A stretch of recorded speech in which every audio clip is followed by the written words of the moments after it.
मैं हूं आबिद हुसैन शेख। आपका खैर मकदम है 4TV न्यूज कर्नाटक एक्सप्रेस में। सबसे पहले नजर आज की हेडलाइंस पर।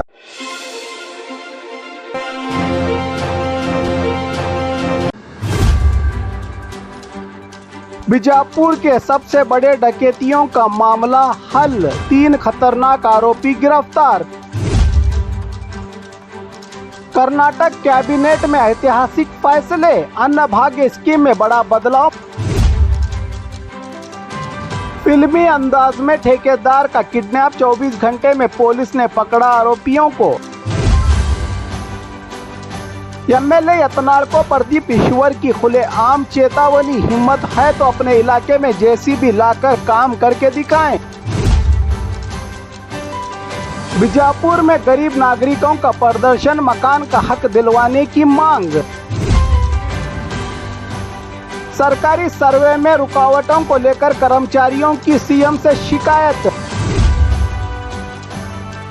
ईडी ने कांग्रेस एमएलए वीरेंद्र पप्पी से जुड़े मामले में 51 करोड़ कीमत का सोना किया जब्त। बनशंकरी मेट्रो स्टेशन में गाय की एंट्री, यात्रियों में डर और खौफ का माहौल। इंश्योरेंस के लिए दामाद का ही बेरहमी से कत्ल करने का आरोप। अब खबरें विस्तार से। बीजापुर के सबसे बड़े डकैतियों का मामला हल, 3 खतरनाक आरोपी गिरफ्तार। बीजापुर जिले में पिछले कुछ दिनों से जारी बैंक डकैती और चोरी के सिलसिले में पुलिस ने बड़ी कामयाबी हासिल की है। एसबीआई बैंक चर्चान और केनरा बैंक मनगोली में हुई बड़ी वारदातों के 3 अहम आरोपियों को गिरफ्तार कर लिया है पुलिस ने। पुलिस के मुताबिक 16 सितंबर को बीजापुर जिला के चर्चान के एसबीआई बैंक में 3 डाकू बंदूक के साथ दाखिल होकर 20 किलो सोना और 1.5 करोड़ रुपये नकद लूटकर फरार हो गए थे। बाद में इनकी गाड़ियां महाराष्ट्र के इलाके में मिली। पुलिस ने कार्रवाई करते हुए बिहार के रहने वाले राकेश कुमार, राजकुमार पासवान और रक्ष कुमार को गिरफ्तार किया है। इनके पास से 9 किलो सोना और 86 लाख रुपये नकद सीज किए हैं पुलिस ने। इसी तरह बीजापुर जिला बसवन बागेवाड़ी तालुका के मनगोली केनरा बैंक में हुई चोरी के केस में भी पुलिस ने 15 आरोपियों को गिरफ्तार किया है और 43 किलो सोना, 1 करोड़ 48 लाख रुपये नकद रिकवर किए हैं पुलिस ने। पुलिस के मुताबिक ये दोनों डकैतियां एक ही गिरोह ने अंजाम दी थी और बाकी फरार आरोपियों की तलाश में जुटी है पुलिस। इसकी जानकारी एडीजीपी, आईजीपी और जिला एसपी ने ज्वाइंट प्रेस कॉन्फ्रेंस में की। कर्नाटक कैबिनेट में ऐतिहासिक फैसले, अन्नभाग्य स्कीम में बड़ा बदलाव। महिलाओं के माहवारी के वक्त पेड लीव का ऐलान। कर्नाटक सरकार ने हाल ही में मुनक्कद कैबिनेट इजलास में कई अहम फैसले लिए हैं। राज्य के सीएम सिद्धरामैया की ख्वाबों की स्कीम अन्नभाग्य में बड़ा बदलाव किया गया है। अब बीपीएल कार्ड होल्डर्स को 10 किलो चावल की बजाय 5 किलो चावल के साथ इंदिरा फूड किट दी जाएगी। इस फूड किट में 2 किलो तोर की दाल, 1 किलो तेल, 1 किलो चने की दाल और 1 किलो नमक शामिल होगा। परिवार के लोगों की तादाद के मुताबिक किट का साइज बदलेगा। 2 लोगों वाले परिवार को आधी किट, 3 से 4 लोगों वाले परिवार को पूरी और 5 या इससे ज्यादा परिवार वालों को 1.5 गुना किट दी जाएगी। इस स्कीम के लिए सरकार ने 61 लाख रुपये अलोकेशन किए हैं, जिससे तकरीबन 4 करोड़ 48 लाख लोगों को फायदा पहुंचेगा। जबकि इसको लेकर अपोजिशन बीजेपी ने इस फैसले को जनता का ध्यान भटकाने की कोशिश करार दिया है। इसी कैबिनेट में एक और ऐतिहासिक फैसला करते हुए सरकार ने तमाम सरकारी व निजी इदारों में काम करने वाली महिलाओं को 1 दिन की माहवारी के तनख्वाह समेत रुखसती यानी पेड लीव देने की मंजूरी दी है। महिला एम्प्लॉयज ने इस फैसले का भरपूर स्वागत किया है। इसके अलावा कैबिनेट ने कनकापुर में नई मेडिकल कॉलेज के एस्टैब्लिशमेंट और सरकारी भर्तियों में उम्र की हद में 3 साल की रियायत देने की भी मंजूरी दी गई है। फिल्मी अंदाज में ठेकेदार का किडनैप, 24 घंटे में पुलिस ने पकड़ा आरोपियों को। हुबली में एक चौंका देने वाला मामला सामने आया, जहां ठेकेदार मोहन चौहान का फिल्मी अंदाज में किडनैप कर लिया गया था। ये घटना तोलनकेरे इलाके में दोपहर करीब 12:30 के करीब हुए जाने की जानकारी मिली। पुलिस ने सिर्फ 24 घंटे के अंदर ही किडनैप में शामिल बसप्पा दलवाई और उसके साथियों को गिरफ्तार कर लिया। जानकारी के मुताबिक मोहन चौहान ने हुबली में में हाउसिंग प्रोजेक्ट का ठेका लिया था, लेकिन बाद में कुछ विवाद के चलते बसपा दलवाई के 7 रुपयों को लेकर झगड़ा हुआ। इसी विवाद के कारण बसपा ने मोहन का किडनैप कर लिया। पुलिस ने तुरंत कार्रवाई करते हुए आरोपियों को बेलगाम जिला के बैलहुंगल इलाके से गिरफ्तार किया। किडनैप की पूरी घटना का वीडियो सोशल मीडिया पर वायरल हो गया था। फिलहाल पुलिस मामले को लेकर आगे की जांच कर रही है।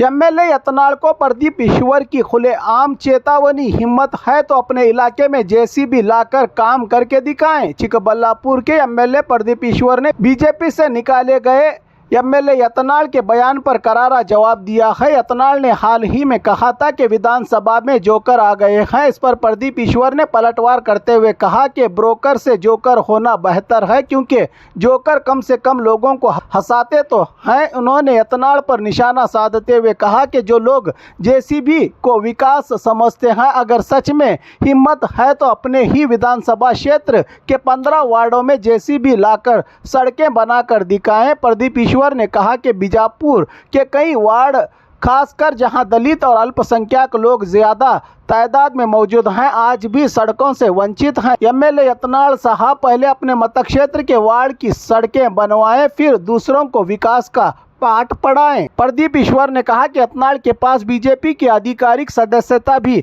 नहीं है, फिर वो मुख्यमंत्री कैसे बन सकते हैं। प्रदीप ईश्वर का ये बयान अब कर्नाटक की राजनीति में नई हलचल पैदा कर चुका है।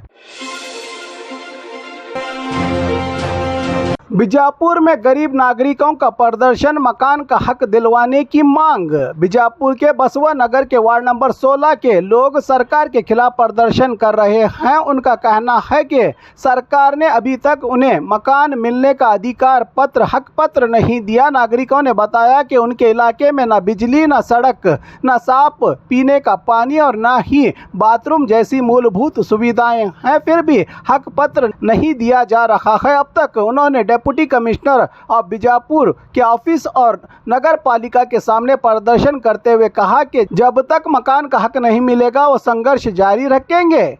सरकार से फौरन मांग की गई है कि सभी हकदार लोगों को मकान का हक पत्र देकर स्वाभिमान से जीने का अधिकार दिया जाए। ये विरोध प्रदर्शन अखिल भारत जमजम एसोसिएशन की ओर से किया गया, जहां प्रदर्शन के दौरान नागरिक लोगों ने सर पर पत्थर रखकर सरकार पर दबाव डालकर अपनी मजबूरियां बताई एक एक करके।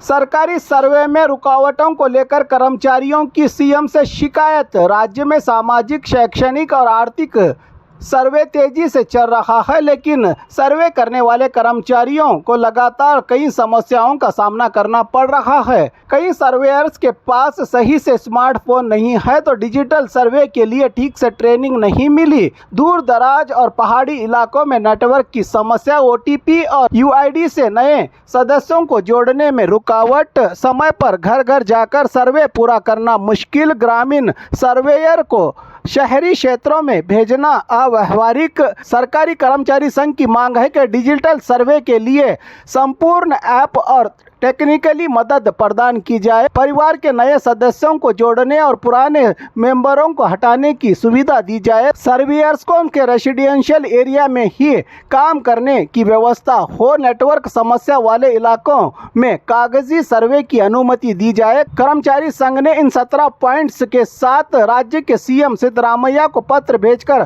तुरंत समाधान की मांग की है। सरकार की कार्रवाई का इंतजार है ताकि सर्वे सही तरीके से और समय पर पूरा हो सके। ईडी ने कांग्रेस एमएलए वीरेंद्र पप्पी से जुड़े मामले में 51 करोड़ कीमत का सोना किया जब्त। इन्फोर्समेंट डायरेक्टोरेट ने कांग्रेस एमएलए वीरेंद्र पप्पी से संबंधित मामले में 40 किलो सोने के गहनों को सीज किया है। इन गहनों की कीमत लगभग 51 करोड़ रुपये बताई जा रही है। इससे पहले ईडी ने 103 करोड़ रुपये कीमत के सोने को भी सीज किया था। ये कार्रवाई नकली खातों और 2000 करोड़ रुपयों के गैर कानूनी लेन देन की जांच के तहत की गई है। जांच में यह भी पता चला है कि लगभग 2000 करोड़ रुपयों की गैर कानूनी जायदाद जुड़ी हुई है। इस पूरे मामले के पीछे, इस मामले में ईडी लगातार कार्रवाई कर रही है और आगे भी जांच जारी रखे हुए है ईडी अधिकारियों ने। बनशंकरी मेट्रो स्टेशन में गाय की एंट्री, यात्रियों में डर और खौफ का माहौल। पिछली रात बनशंकरी मेट्रो स्टेशन में एक गाय दाखिल हो गई, जिसे देखकर यात्री हैरान और परेशान हो गए। ये घटना सिक्योरिटी की लापरवाही की वजह से हुई है, वरना अगर गाय ट्रैक पर आ गई होती तो बड़ा हादसा हो सकता था। यात्रियों ने गाय को देखकर घबराहट और डर महसूस किया। ये घटना सुरक्षा की लापरवाही के कारण हुई। अगर गाय ट्रैक पर चली जाती तो बड़ा हादसा हो सकता था, कह रहे हैं यात्री। कुछ यात्रियों ने घटना का वीडियो सोशल मीडिया पर शेयर किया है, जो तेजी से वायरल हो रहा है। मेट्रो स्टेशन में ठीक से सिक्योरिटी न होने के कारण यात्रियों और स्टाफ के लिए हालात खतरनाक हो सकते हैं। इस घटना ने मेट्रो सुरक्षा सिस्टम में सुधार की जरूरत को उजागर किया है।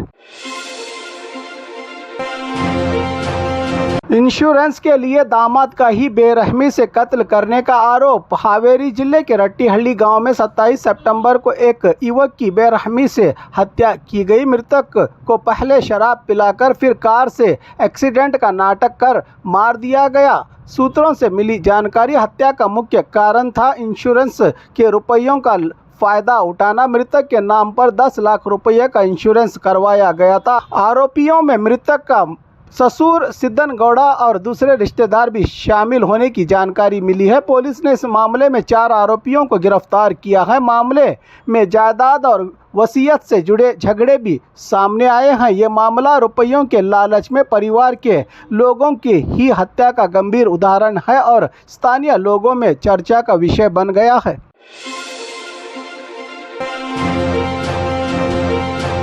और खबरों के लिए देखते रहिए 4 TV न्यूज़ कर्नाटक एक्सप्रेस।